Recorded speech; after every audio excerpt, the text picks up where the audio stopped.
Sometimes you're just stumbling down the road and you see a sign and you have to stop. This was one of those days. I used to do appraisal fairs at the Grange halls in this part of Washington state, and they do rent out for specific events. And in this case, someone has rented it out and is selling all of their vintage and collectibles that they accumulate for a year. I guess he's been doing this a few years. I've been overhearing him talking to one of his friends, and he and his wife have a whole bunch of stuff. And yes, it starts with patches and more patches, lots of patches. Some of these are vintage, some of them are more contemporary, but this is not all there is. Some of these old motorcycle patches are worth money, and you can tell because he's not asking cheap, but I have a feeling there's something in here for me to buy. I'm taking a look at this Olympia brewery stuff because we're just right down the road from there. This is a 1970s tray based on an Art Nouveau 1910 style. Lots of Hams, beer, Bartlett, Collins glassware from the 70s as well. There's a bunch of other logos, but I have a lot of that. New stuff and practical stuff for bikers. This Grange Hall is just north of Centralia, where I have my antique wall spaces. It was built in the 30s, and the women of the Grange quilted this then and donated it. Right out of the 50s is this box of pink screen print glasses with the carriages, Monticello pattern. I might take those. Since the box is not in good shape, I would split them into 2 sets of 6 and print 20 on each set, and I imagine I could sell them. So the blue glasses and the avocado are round at the top, and that makes them Seneca driftwood as opposed to Morgantown's crinkle, which were irregular. All right, the tins look like 60s, 70s era, mainly, not anything uncommon. That includes the oil cans here. A pair of old metal fender badges from the Pinto Runabout. That's the one that had problems if you ran into it from the back. Oh yes, these are fun. I have one for sale. They measure the miles that your hub has gone on a trailer, since the trailer doesn't go the same distance as the truck. This is a neat old car clock. Oh, but $40. See, I got one of these for $12 at an estate sale recently. So, you know, some of this stuff that this guy likes is going to be priced high, like the hood ornament, which is a pretty common one. He's asking $50. I have it for sale down the road at Centralia for $49. And yet there's some well-priced things here. He doesn't want a lot for these older models. And the fact that their brass is good, there might be a customer for them, although they're early cars. This is a Japanese regulator clock from about 1910. Some pillows here. Alaska is always good, but I think this one's a little crusty. Maps. Well, I really do enjoy old maps. Most of these are going to be early interstate highway or right before that, and they're only a couple dollars each. I like the older maps that sell for more money and are a little bit more interesting. We'll see if he has any of those in these drawers here.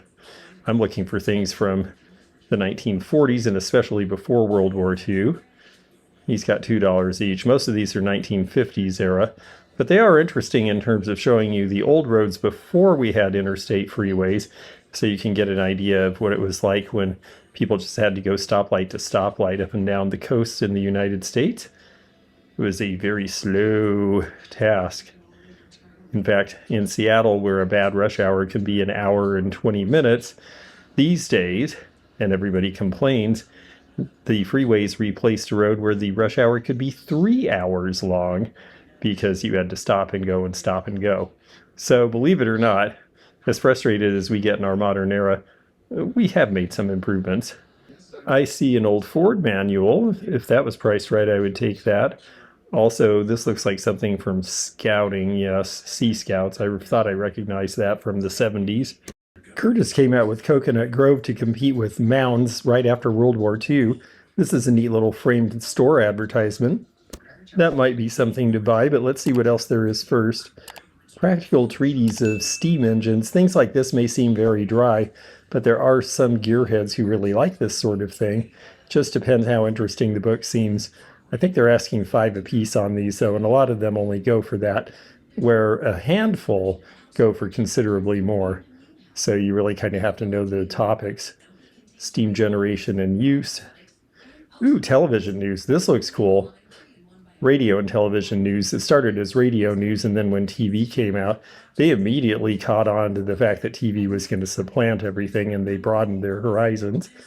My mom read these a little bit in high school because at one point she aspired to become a broadcast journalist, which might seem far-fetched, but actually, because it was fairly new technology, there was room for a lot of people, and a lot of women did break into television early because it was a new medium. It did take a while before they were taken seriously as journalists on TV, though. Okay, let's see what other paper ephemera they might have that's interesting. Rules of the Road at Sea could be good. Lassen County Tourist Guide looks sort of ho-hum. Automotive Service Digest. I'm really more interested in specific owner's manuals. There's one for a 1990 Camry, but I'm looking for more classic cars. Vancouver, BC pennant. This is an old one because it has the old Canadian flag before it was the maple leaf. And, oh, this is interesting. Rio Grande Railroad. It's just a notepad, but those usually are inexpensive. I'll put that in my pile. I'm selling railroad well here in Centralia because the depot is directly across the street from my antique mall space. I see some other postcards that are cute, but I just got a box full of postcards. Info for the Union Pacific Railroad in 1978 at the holidays. That might go with me as well. I am finding that people are even collecting Amtrak. Oh, and here we go, Plymouth Satellite. That's a decent car, on the verge of being a muscle car. And the Fury, wow, look at those graphics. Very psychedelic, early 70s. So yeah, we'll take these and see what they want for them. Anything under about $5 if it's a hot car is worthwhile because they usually sell for about $15 if it's a desirable model that people are restoring. Baseball game from Union Pacific Railroad. Oh, it has a little hole in it. Something ate it. And in the middle there's stuck randomly a Little League Baseball water-applied decal from the 60s. Yeah, this could be interesting if it's more than just baseball charts. If it had a few photos, that would help. I don't see anything other than statistics. Oh, a photo of Girl. Yes, that was their name. They were a hair band from LA in the 80s that got a little bit of regional airplay but did not make it big. Continental, but that's in bad shape. Basketball. Oh, yes. Seattle University Chieftains. Now, they had some really great players at one point, and they're playing down in Tacoma at UPS, so this is local interest. I might put this in my pile and see if they will give me a decent deal on it. It's after the years that Elgin Baylor played for the University of Seattle, though, and he was their big star right before this. All right, canning jars look kind of like the usuals. Bottles, lots of Doug bottles, mostly 20th century, though. Numbered balls. And an electrical panel quiz. These are fun. It's hard to tell if they work, even with the battery. Well, this one, the wire is detached, so I guess not. But you would place a metal stylus to a thing, and if it was the right answer, you'd get a contact, and the light would turn on. Okay, lots of Coleman lanterns. They're popular. And a neat stove. Wow, with the box, they want money for it. These are fun. I had a whole set of those once. I like calendar plates, but I think I have my stack. We're going to go up there after I decide on this screen print glass and see how we do. Well, I took a chance on 2 car brochures, the basketball brochure, and one of the railroad paper items. Pretty fun for a random roadside stop in the evening.